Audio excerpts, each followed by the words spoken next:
여러분 그 김춘수 시인의 그 꽃이라는 시를 아시죠? 전체 전문은 몰라도 그 시의 그 한 구절은 다 한 번씩은 들어보셨을 겁니다.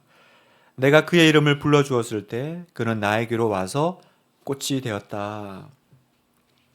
내가 그 이름을 불러 주었을 때, 이름을 부를 때 그 사람은 나에게 의미 있는 존재가 되었다라는 거죠. 여러분, 내가 누군가의 이름을 불러준다라는 건, 그건 내가 그 사람에게 마음을 준다라는 것이고, 나는 너에게 관심이 있다라는 것이고, 그리고 나는 당신의 존재를 기억합니다. 그런 의미일 겁니다.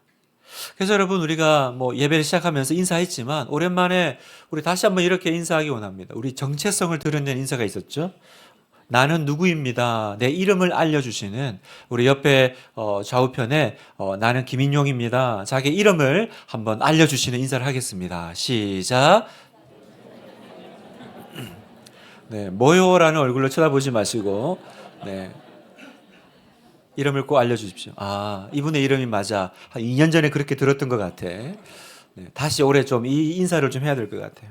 여러분, 내가 누군가의 이름을 불러줄 때 우리가 비로소 우리가 뭔가 새로운 관계로 들어가죠. 그죠? 그냥 아무개씨 뭐 지나가는 행인이 아니라 그의 이름을 안다라는 건 우리가 새로운 관계 속에 들어가는 겁니다. 여러분, 성경의 모든 역사는요, 하나님께서 부르심으로 시작을 합니다. 하나님이 누군가를 부르시고 누군가를 초대하시고 초청하심으로부터 역사가 시작되고 새로운 일들이 시작되죠. 여러분, 구약 성경을 보면요, 하나님은 인류를 구원하시기 위해서 갈대아 우르에서 아브라함을 부르십니다. 그죠? 그때부터 아브라함이 등장을 해요. 아브라함이 나타납니다. 하나님이 이스라엘 백성들이 이집트, 애굽에서 그 종살이 할 때 그 이집트를 구원하기 위해서 떨기나무 불꽃 속에서 모세를 부르십니다. 그때부터 모세의 인생은 의미 있는 인생이 되기 시작합니다. 여러분, 다윗은 한 번도 자기가 왕이 되겠다고 결단한 적이 없는 사람입니다. 그런 평범한 목동이었던 다윗을 하나님이 찾아가 부르셔서 왕으로 삼으십니다. 여러분, 신약 성경도 똑같죠? 성경을 가면 예수님의 12제자 보십시오. 예수님의 12제자 누구도 자기가 스스로 예수님의 제자가 되겠다고 자처한 사람은 없었어요. 다 예수님께서 그들을 찾아가 부르십니다. 불러주세요. 거기서부터 제자의 삶이 시작됩니다. 여러분 잘 아시는 사도 바울, 얼마나 예수 믿는 사람 싫어했습니까? 얼마나 예수 믿는 사람들에게 분노하고 적개심에 불탔던 사람입니까? 그랬던 그 사람도요, 하나님의 그 음성을 듣고 주님의 종이 되죠. 무슨 말씀을 드리고 싶냐면, 여러분 보세요. 성경의 모든 역사는 그냥 인간의 역사가 아니에요.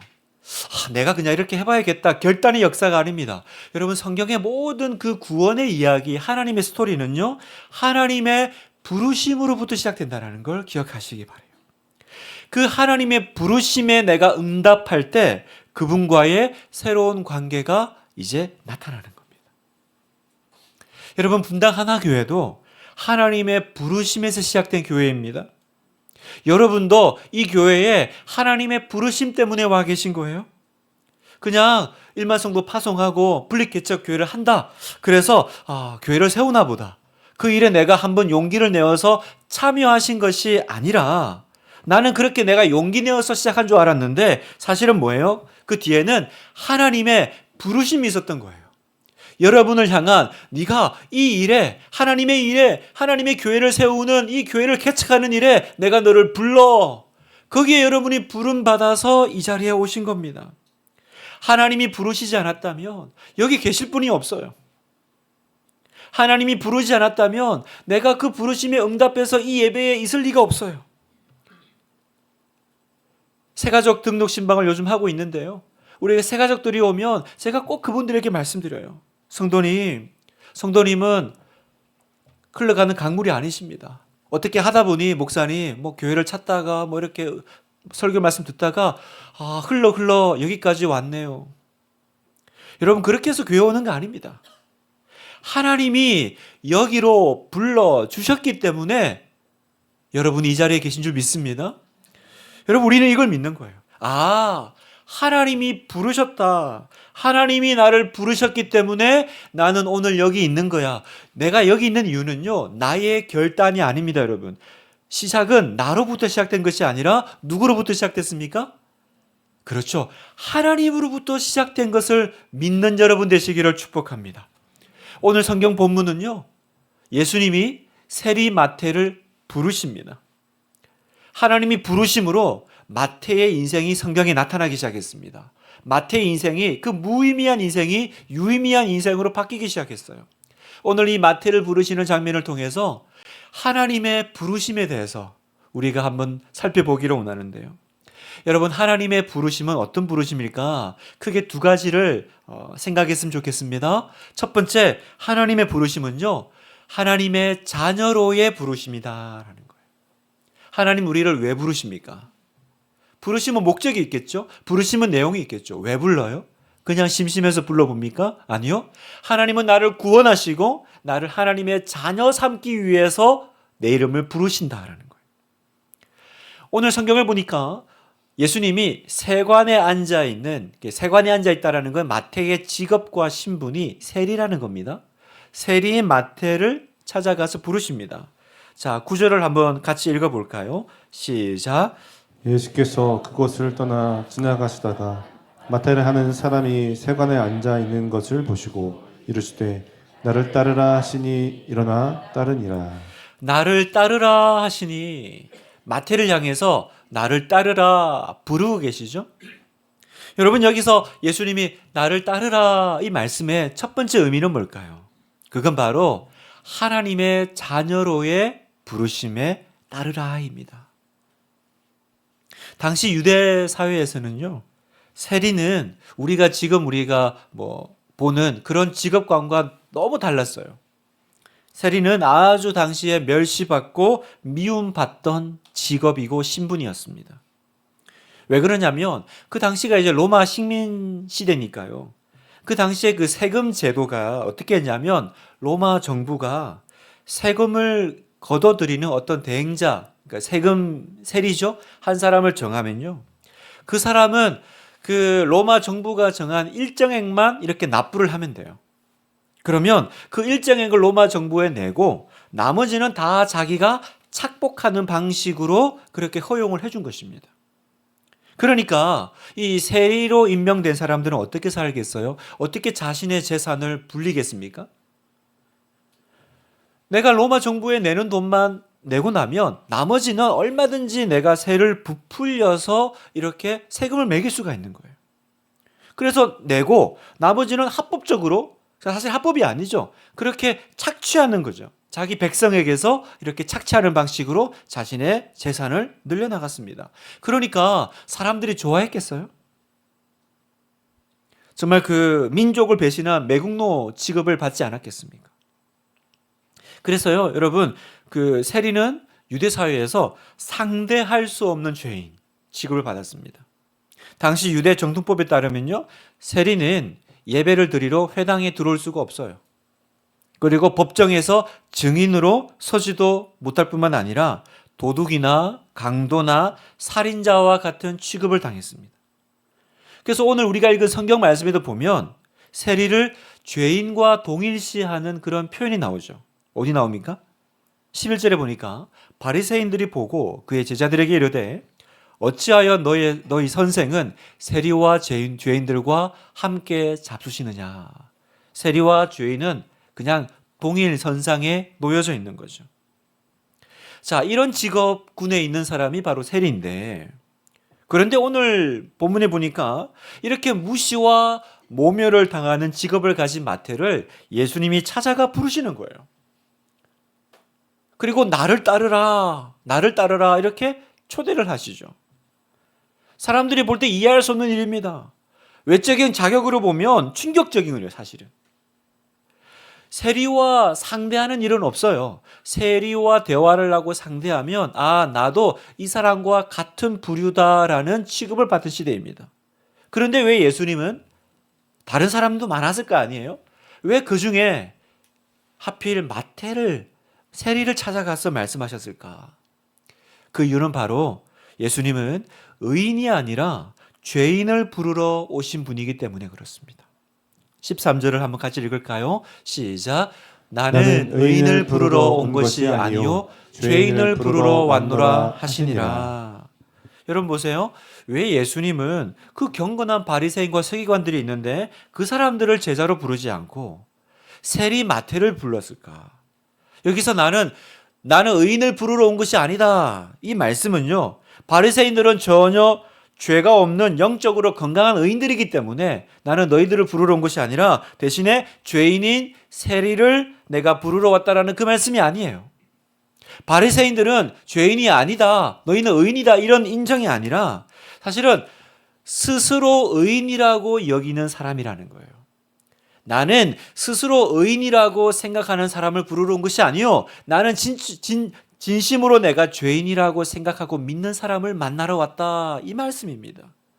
여러분, 당시 바리새인들은 자기가 스스로 의인이다, 나는 건강한 사람이다 라고 믿는 사람이었습니다. 나는 의로운 사람이다 라고 믿었죠. 그렇기 때문에 예수님은요, 자기가 아무 문제가 없다고 생각하는 사람을 부르지 않으세요. 그러면 예수님은 어떤 사람을 찾아가십니까? 나는 죄인을 부르러 왔노라. 이 말씀의 의미가 뭡니까? 내가 정말로 나 자신을 죄인으로 알고, 그리고 그렇기 때문에 나는 진짜 예수님이 반드시 필요해, 그렇게 느끼는 사람에게 예수님은 찾아가신다라는 말씀이에요. 세리는 정말로 그런 마음에 고민이 있던 사람이었습니다. 분명히 그 마음에 그런 갈등이 있었을 겁니다.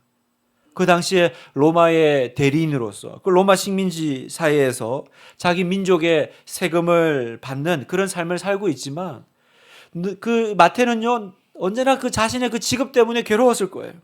고민이 깊었을 겁니다. 삶은 윤택해 갔겠죠. 삶은 점점 부유해져 갔을 겁니다. 그러나 시간이 갈수록 그는 점점 외로웠을 거예요. 이렇게 사는 게 아닌데, 이렇게 사는 게 맞을까? 계속 그 안에 질문과 고민이 있었을 겁니다. 그러던 중에 예수님에 대한 소문을 들었겠죠.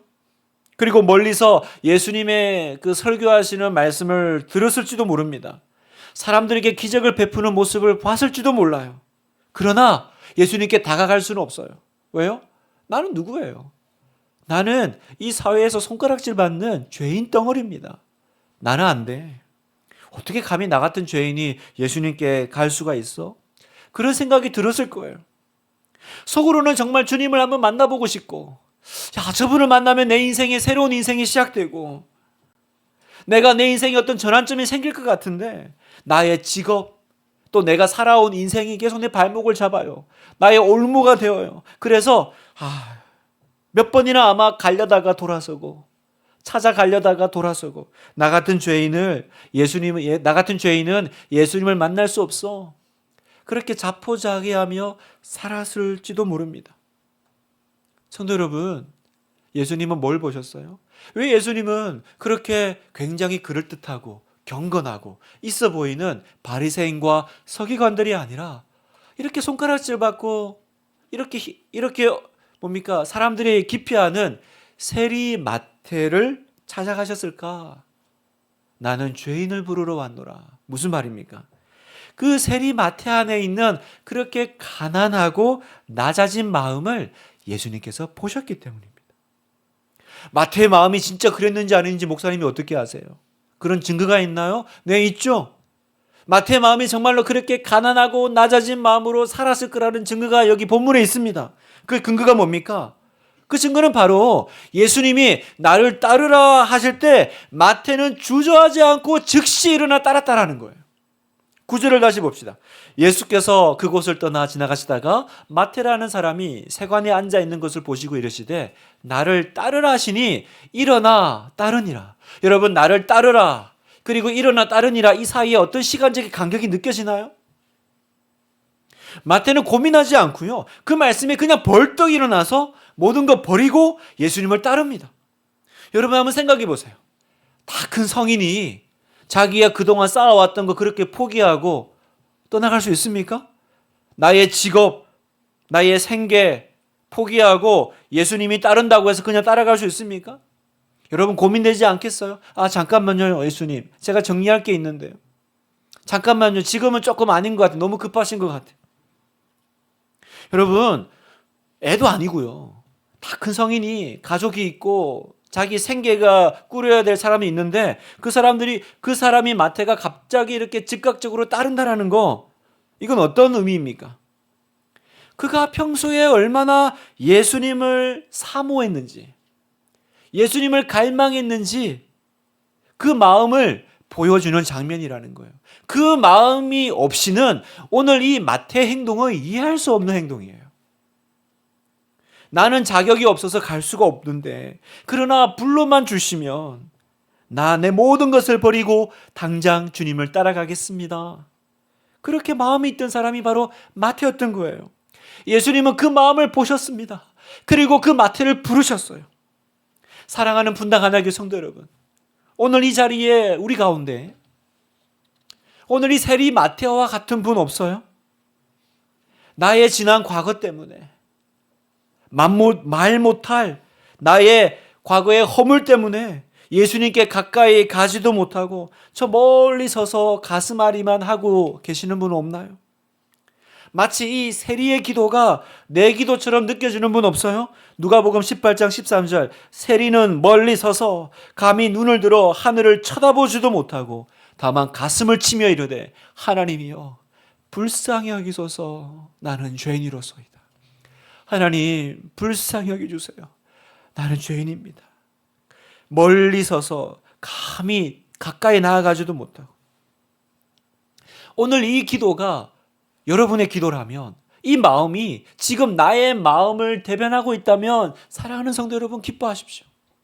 예수님은 그런 사람을 찾고 계십니다. 자격이 다 갖추어지고요, 멀쩡한 사람 찾으시는 것이 아니에요.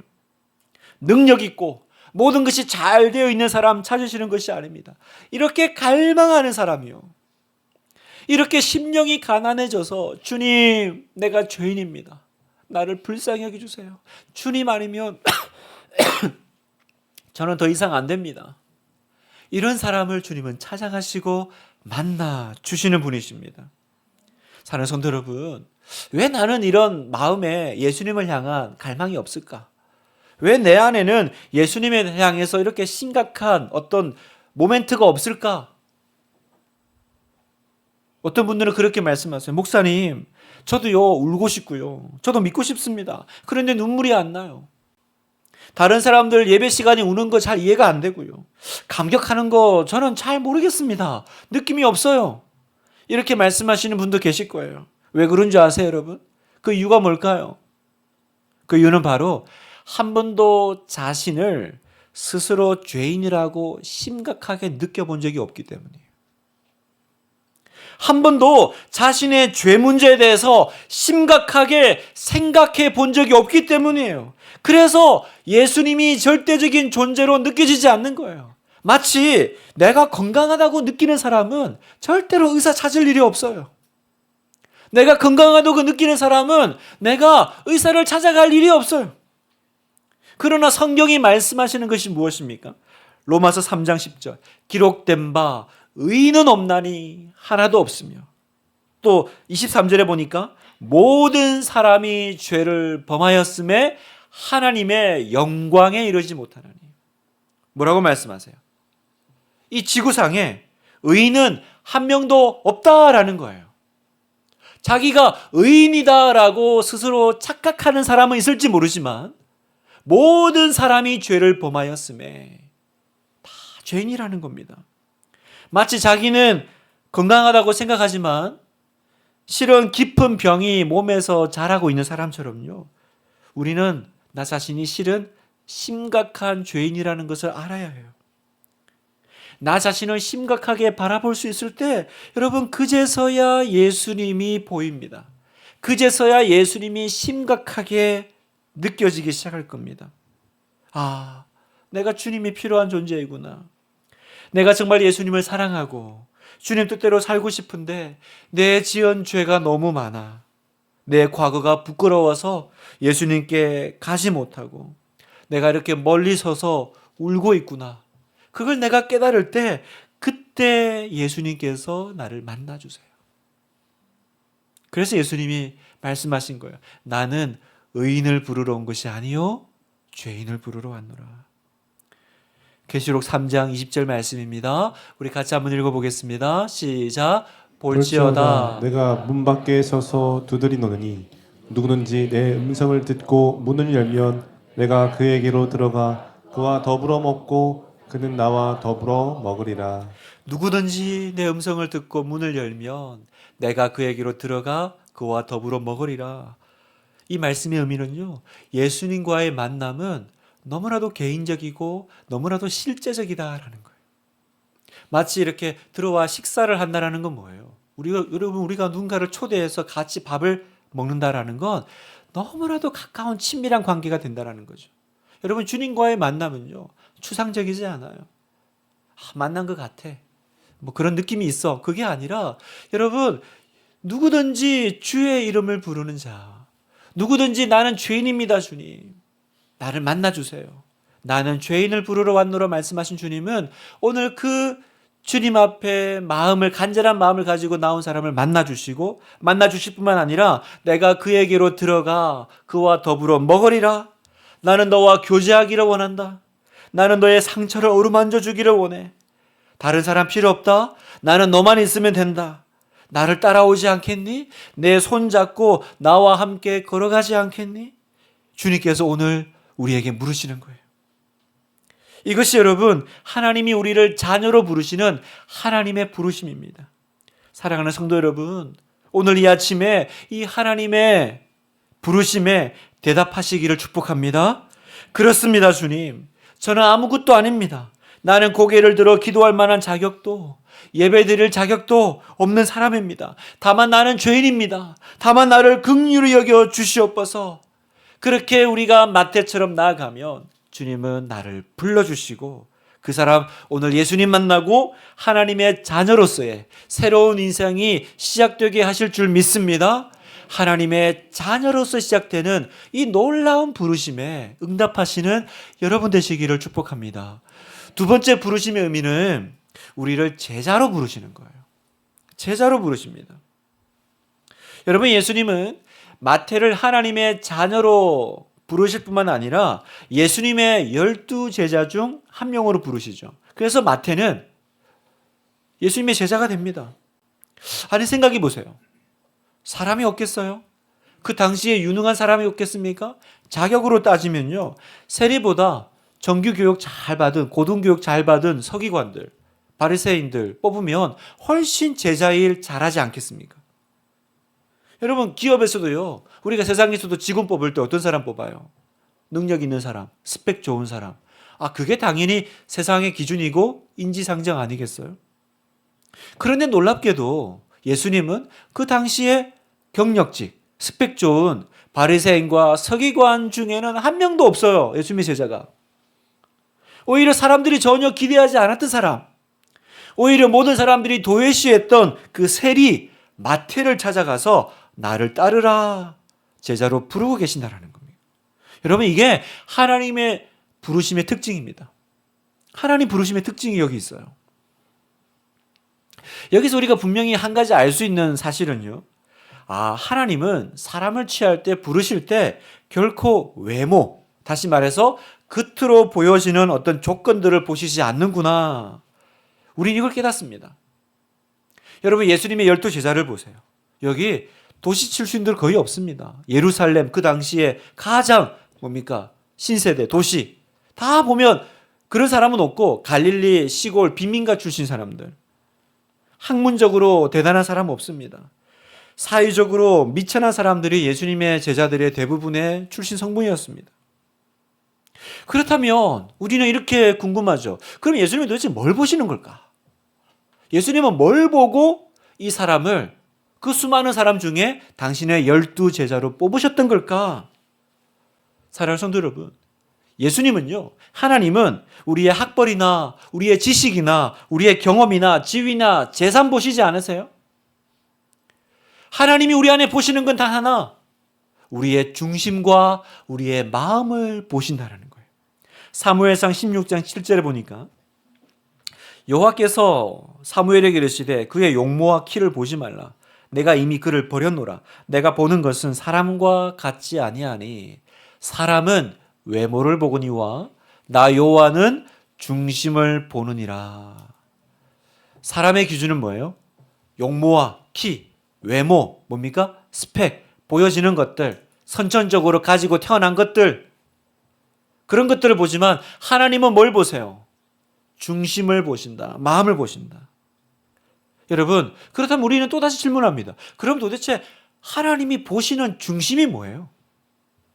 하나님이 중심 보신다는 건 알겠는데 도대체 무슨 중심을 보시는 거예요?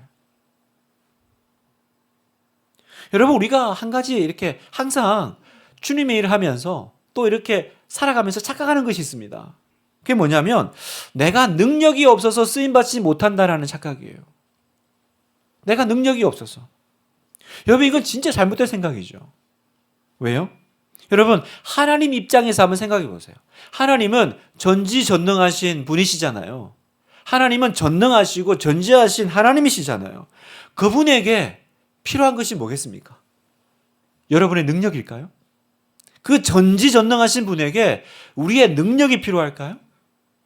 그렇지 않으시겠죠. 하나님 입장에서 조금만 생각해 보면 하나님이 필요한 건 우리의 능력이 아니라 뭐겠어요?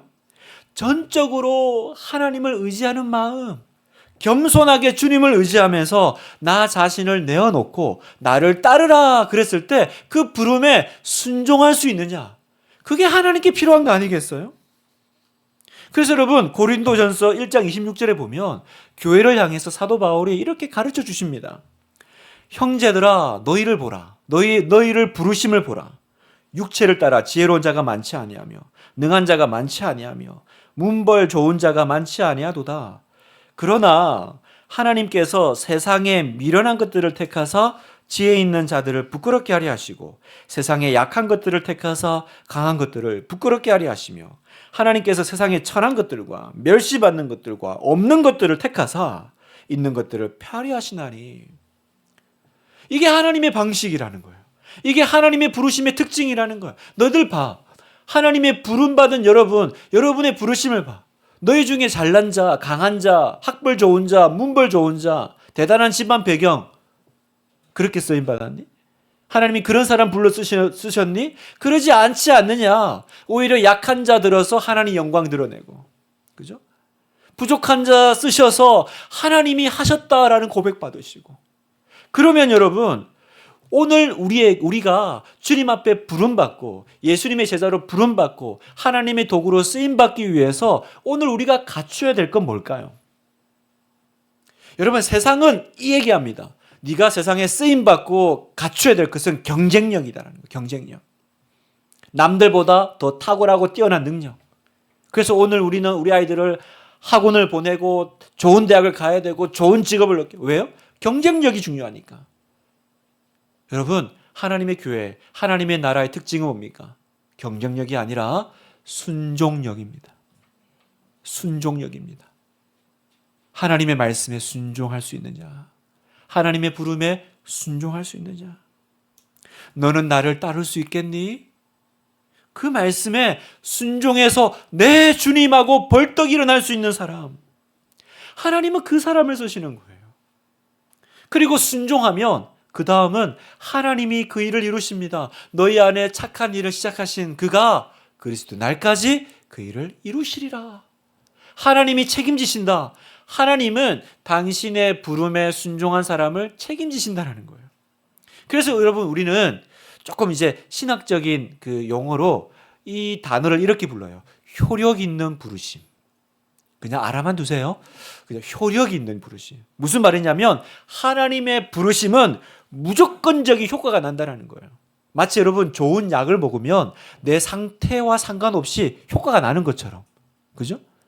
여러분, 하나님의 부르심은요, 그 자체가 효력, 능력이 있다라는 거예요. 성도 여러분, 예수님이 나를 따르라 이렇게 해놓고 다른 사람을 책임지지 않을 리가 있겠어요?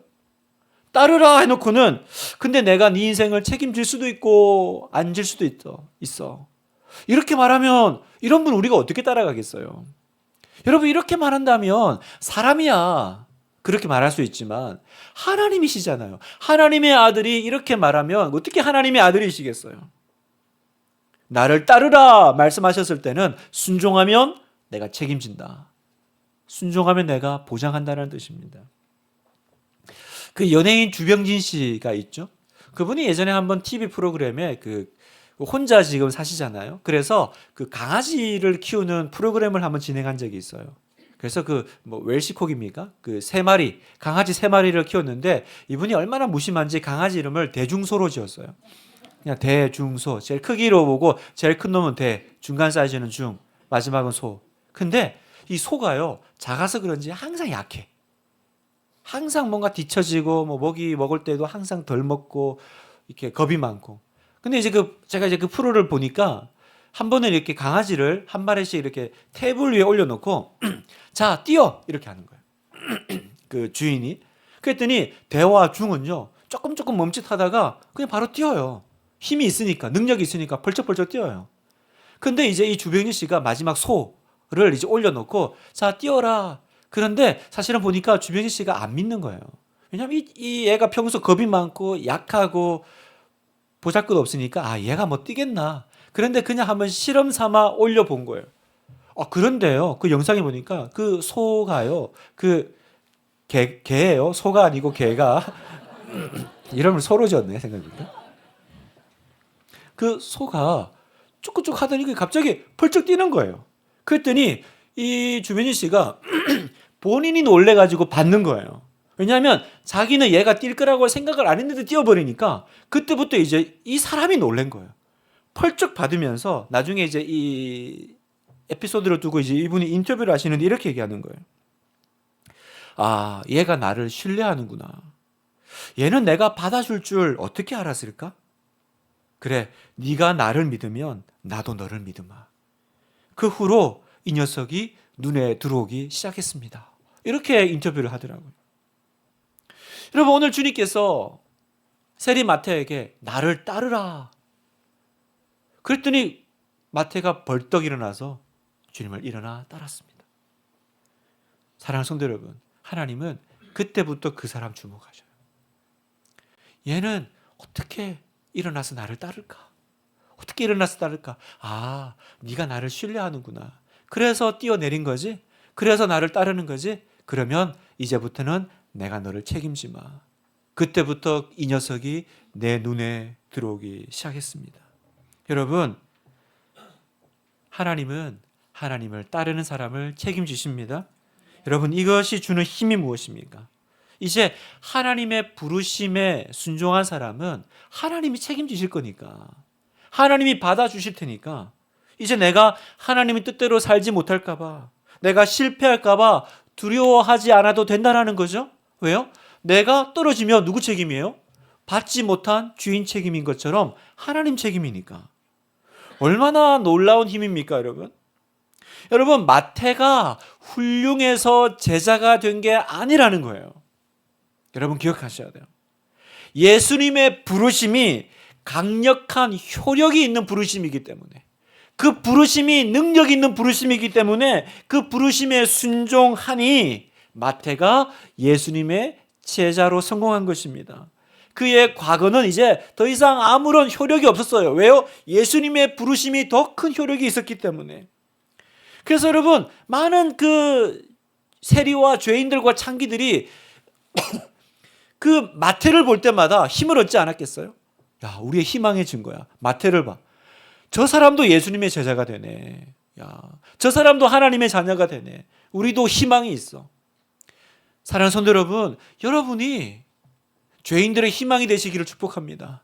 여러분이 약하고 힘들고 없는 자들의 하나님의 살아계신 증거가 되시기를 축복합니다. 여러분은 하나님의 부르심을 받은 사람들입니다. 저와 여러분은 오늘 분당 하나교회로 부르심을 받은 사람이에요. 여러분, 이 부르심에 자격심사 통과해가지고 오신 분 아무도 없죠? 나의 외모나 능력이나 경제 상황 보고 여기 예배당 들어오신 분 없을 거예요. 그 말은 뭡니까? 내가 선택해서 온 것이 아니라 하나님이 나를 부르셨다라는 거예요. 하나님이 내 안에 있는 무언가를 근거로 삼고 나를 부르신 것이 아니다라는 거예요. 나의 제자됨도, 나의 구원도, 내 안에 있는 뭔가 좋은 것을 두고 하나님이 근거로 부르신 것이 아니라 그냥 하나님이 효력 있는, 능력 있는 부르심 때문에 내가 구원받았고 내가 이 자리에 있다라는 것입니다. 여러분, 이것을 믿을 때 이제 우리의 삶에 어떤 나쁜 일이 생겨도요, 두려울 것이 없어요. 왜요? 그 부르심이 효력이 있기 때문에. 고난이 와도 예전에는 좀 어려운 일이 생기면 하나님이 날 덜 사랑하시는 건가?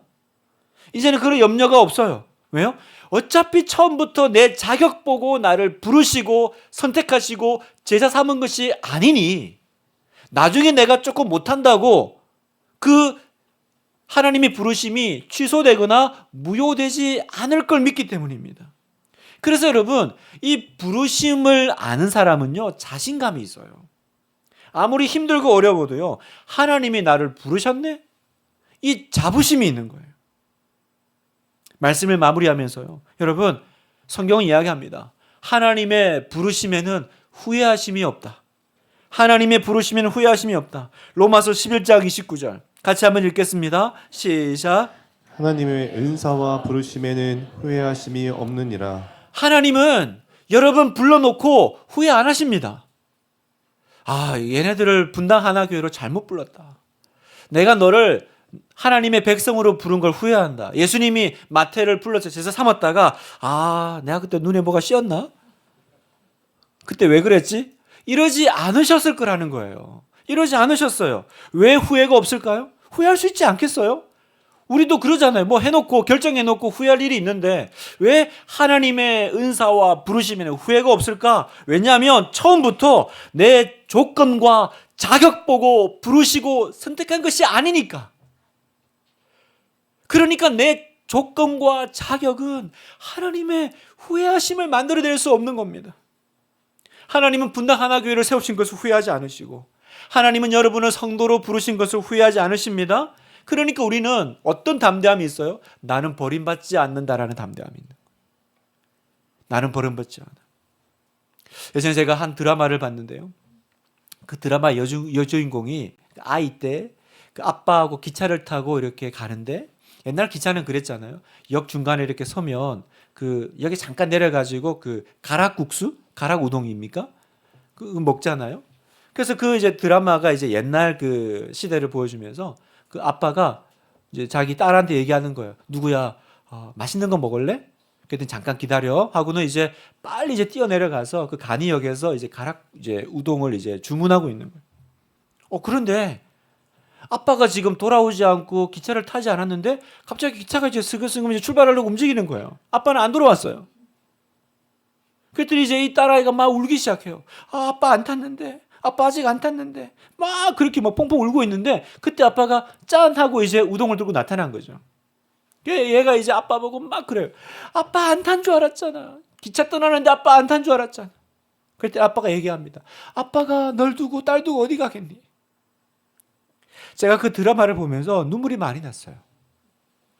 왜 눈물이 났냐면 어릴 때 저도 그런 적 있어가지고 엄마가 분명히 국수 사가지고 온다 그랬는데 안 보이시는 거예요. 나중에 보니까 시간 안 맞춰가지고 저 뒷칸에서 타서 올라오는 걸 모르고, 그것도 눈물이 났지만 그냥 그 기차를 탔는데 아빠가 안 보이는 상황, 아빠가 안 타는 상황이 꼭 내 인생 같다라는 생각이 들 때가 있거든요. 하나님이 내 인생 기차에 안 타신 거 아닌가? 내 기차는 이제 떠나고 있는데 하나님은 여기 안 탄 것 같은 거예요. 내가 좀 부족해서 하나님이 내 기차에서 내려버리셨나? 내 과거가 하나님께 좀 누가 되나? 내가 좀 지난 일주일의 삶이 좀 부족해서 하나님이 이번 주에는 내 기차에 안 타고 계시나? 아빠가 안 탔는데, 아빠가 안 탔는데. 그때 하나님이 우동 들고 나타나실 겁니다. 여기 아빠 있다. 여기 아빠 있어. 여러분 이게 하나님의 부르심을 믿는 힘이에요. 하나님이 나를 부르셨고 나를 자녀 삼으셨고 나의 조건과 나의 상황을 보지 않고 결정하셨기 때문에 어떤 경우에도 하나님은 여러분을 버리실 리가 없고 내 인생의 기차에 안 타실 리가 없고 잠깐 보이지 않는 상황은 벌어지더라도 언제나 아빠 여기 있다 그렇게 나타나실 주님이십니다. 오늘 이 자리에, 오늘 이 아침에 나를 하나님의 자녀로 부르신 하나님, 제자로 부르심에 감사합시다. 기뻐합시다. 이 하나님의 부르심은 받은 여러분 자신을 소중하게 여기시는 여러분 되시기를 주님의 이름으로 축복합니다.